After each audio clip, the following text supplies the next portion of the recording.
Well. So I just got done watching the bullshit Barbie. The press secretary, dear. Little crack-a-line, leave it alone, and please take your thin-lipped white ass home. Yes, baby. She needs to take her thin-lipped white ass home because the amount of caucasity that she mustered up today, honey, I do believe we have a case of the pot calls the kettle white.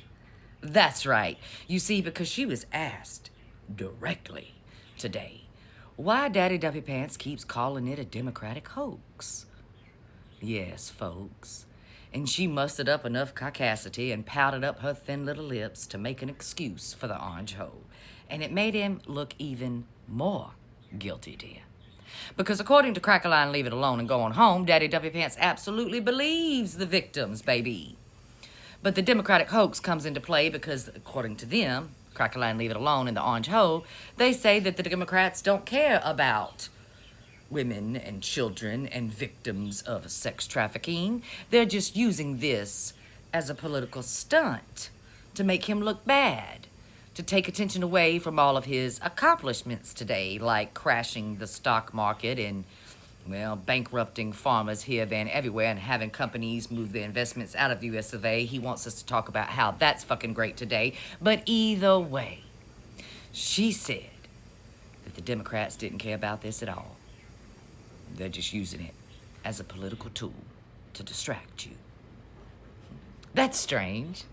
Like I said, pot calls kettle white, baby, because I do believe it was Daddy who ran an entire campaign on the fact that the list was filled with Democrats, a cabal and all. And it wasn't just Daddy Dumpy Pants. Oh, no, it was the love child of Hulk Hogan and Ric Flair, Marjorie Taylor Greene. She shouts all the time, baby, over the last 4 years about a cabal with the Democrats in that list. And hell, let's just look at Go to Hell No Neck Cash Patel. Roach Motel Cash Patel, yes indeed. He created an entire podcast family about those files that are supposedly a Democratic hoax, baby. He used them for political gains too. And least we not forget the whiny bag baller Dan Bongino. He used those files as a political tool too.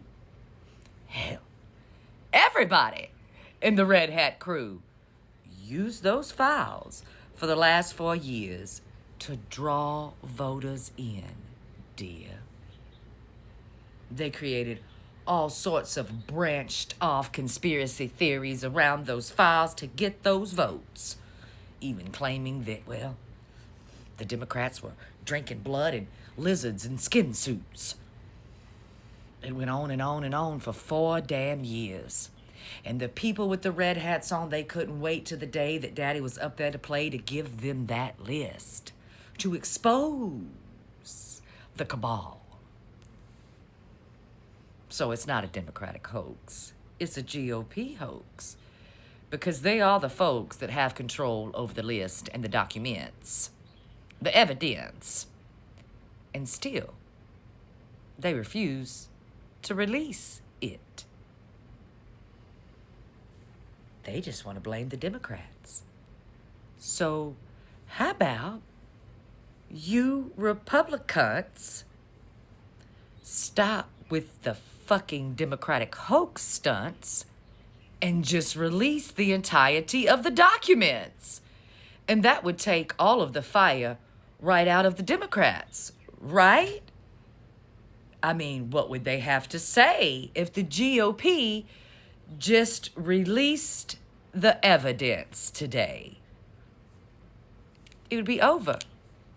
Just like this. Then people like Ro Khanna couldn't say a damn thing Daddy's way because he did what the people wanted in a bipartisan, non-political way. He released all of the evidence that would clear his name. But no, here we are in the upside down today, where they're pointing the finger a Democrat's way because the Republican refuses to release the evidence. Imagine that. Try again, Crack-A-Line. You're making your daddy look guilty as hell, baby, along with the rest of the GOP. Remember that come midterms, it wasn't the Democrats that refused to release the evidence and prove daddy's innocence.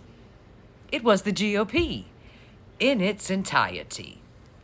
Don't forget on that day in November, dear, because some of you didn't remember last November.